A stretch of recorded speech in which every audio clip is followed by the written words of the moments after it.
Can we take your argument that these speeches won't constitute a terrorist act? एक case की hearing काफी intense हो जाती है जब सुप्रीम कोर्ट खुद मजबूर हो जाए ऐसे तीखे सवाल पूछने पर, जैसा हुआ है दिल्ली राइट्स कॉन्स्पिरेसी केस को लेकर। एक बार फिर जो सुप्रीम कोर्ट में चर्चा का बड़ा वजह बना है जब इस केस की हियरिंग आज फिर कंटिन्यू हुई है in front of justices Arvind Kumar and N V Anjaria, जब अक्यूज्ड की तरफ से senior advocate such as Abhishek Manu Singhvi, Kapil Sibal, Siddharth Dave मौजूद दिखे, जिन्होंने दिल्ली पुलिस से कई तीखे सवाल किए। सिर्फ यही नहीं बल्कि सीनियर एडवोकेट्स के अलावा सुप्रीम कोर्ट ने भी काफी इंटेंस क्वेश्चनिंग की है और क्या नतीजा निकला है, चलिए एंड तक देखते हैं। अब रिसेंट हियरिंग ने काफी सुर्खियां बटोर ली जब गुलफिशा की ओर से मौजूद होते हुए सीनियर एडवोकेट सिंघवी ने एक बहुत ही स्ट्रॉन्ग आर्ग्यूमेंट रखते हुए कहा कि प्रोलॉन्ग्ड इनकार्सरेशन बिना कन्विक्शन के क्रिमिनल जस्टिस सिस्टम का मजाक बना देता है। कोर्ट में उन्होंने कहा कि this will make a caricature of our criminal justice system, nobody needs to be punished like this unless they are convicted,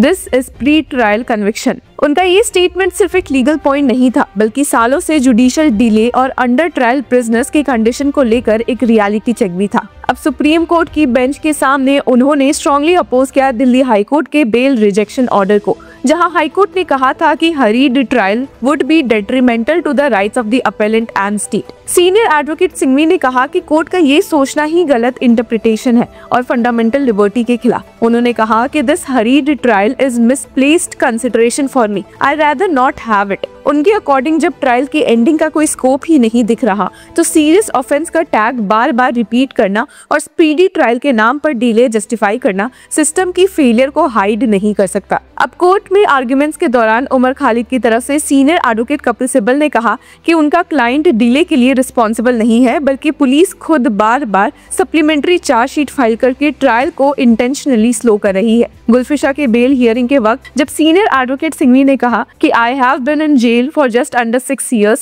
Supplementary charge sheets are filed continuously. The delay is sad, astonishing and unprecedented. तो वही उन्होंने ये भी point out किया कि liberty के powerful judicial declarations तब meaningless हो जाते हैं जब अंडर ट्रायल प्रिजनर्स 5 से 6 साल बिना कन्विक्शन के जेल में बैठे रहे। अब सुप्रीम कोर्ट में शर्जिल इमाम की बेल हियरिंग भी काफी इंटेंस रही। कोर्ट ने स्पेसिफिक उनकी स्पीचेस को लेकर पॉइंटेड क्वेश्चंस रेज किए। अर्लियर हियरिंग्स में दिल्ली पुलिस ने कुछ वीडियो क्लिप्स प्ले किए थे एंटी सीएए प्रोटेस्ट के दौरान दिए गए स्पीचेस, जिनको उन्होंने प्रोवोकेटिव एंड इन्फ्लेमेटरी बताया था। इन वीडियोस में इमाम कहते सुनाई दिए गए थे कि Muslims in north east should unite to cut off the chicken neck corridor और असम को मेन लैंड इंडिया से आइसोलेट करना चाहिए, कि चक्का जाम अक्रॉस द कंट्री होना चाहिए और दिल्ली के सप्लाईज कट ऑफ करने चाहिए। जिसकी वजह से सीनियर एडवोकेट सिद्धार्थ दवे जो शर्जिल इमाम को रिप्रेजेंट कर रहे थे, उन्होंने उनके डिफेंस में कहा कि first thing I would like to say, I am not a terrorist as I have been called by the respondent. I am not an anti-national as called by the state.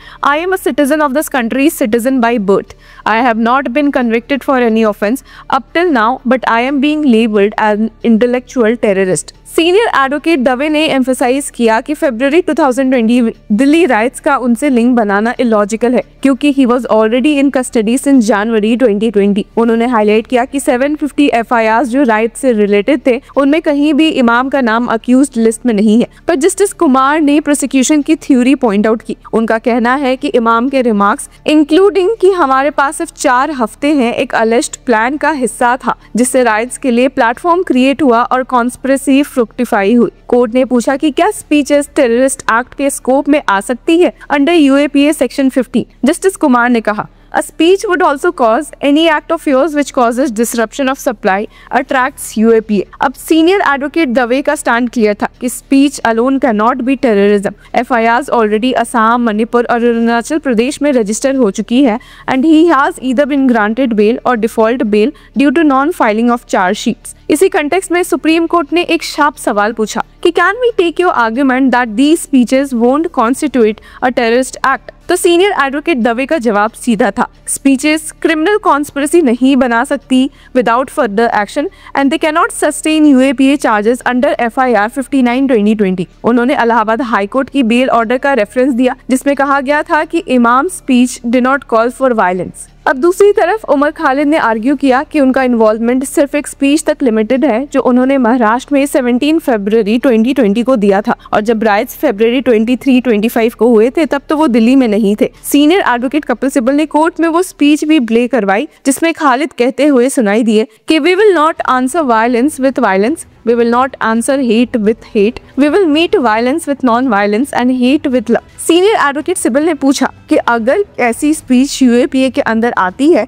तो फिर देश में protest का right का मतलब ही क्या रह जाता है। उनके स्टेटमेंट था कि if this is inciting then many of us are liable to go to jail. अब सीनियर एडवोकेट सिब्बल ने स्ट्रांगली आर्ग्यू किया कि बेल डिनाई करना एक प्यूनिटिव अप्रोच लगता है जिसका एम सिस्टम के क्रिटिक्स को साइलेंस करना है। उनका स्टेटमेंट था कि this is punitive, I am innocent till I am guilty. This is a punitive act of the state to ensure that I remain in jail for a lesson to be learned by other students। उन्होंने compare किया कि country में पहले बहुत riots हुए, Gujjar agitation, किसान agitation, George Fernandes agitation, rail रोको और चक्का जाम कॉमन प्रोटेस्ट फॉर्म्स है और उनमें यूएपीए का यूज नहीं किया गया, तो फिर स्टूडेंट्स के प्रोटेस्ट को टेररिज्म का रंग कैसे दिया जा सकता है। अभी हियरिंग के एंड तक एक फैक्ट बहुत ही स्टार्क तरीके से सामने आई।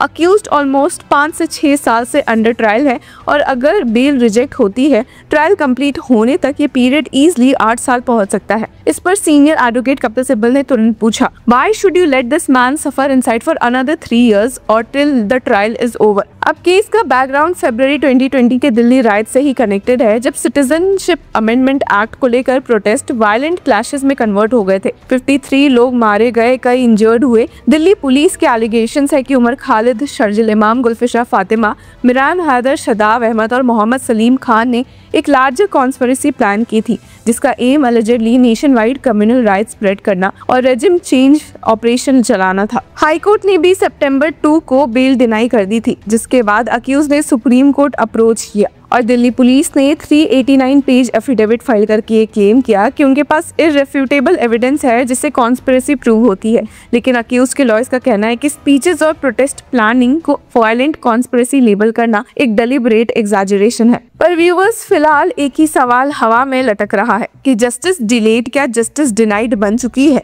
तो आपकी क्या राय है इस पूरे मुद्दे पर? Let us know in the comment section और इस केस के लेटेस्ट अपडेट्स के लिए कीप फॉलोइंग लॉ चक्र।